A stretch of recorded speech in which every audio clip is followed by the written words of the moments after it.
ઉત્તર પ્રદેશના સંભલ જિલ્લામાં છેલ્લા ઘણા દિવસોથી તંગ વાતાવરણ છે. જિલ્લામાં આવેલી જામા મસ્જિદના સર્વે દરમિયાન ફાટી નીકળેલી હિંસામાં 4 લોકોના મોત થયા છે. સાથે જ મોટી સંખ્યામાં પોલીસ કર્મીઓ સહિત લોકો પણ ઘાયલ થયા છે.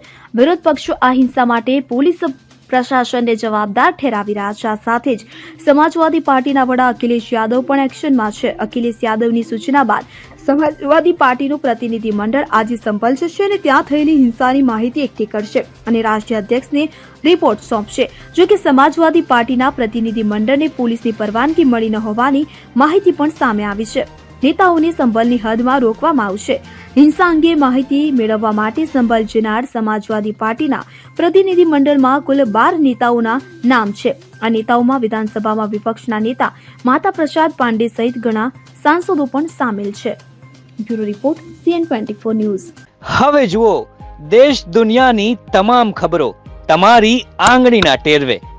ઉઠાવો મોબાઈલ અને Google Play Store પરથી ડાઉનલોડ કરો અમારી CN24 ન્યૂઝ મોબાઈલ એપ.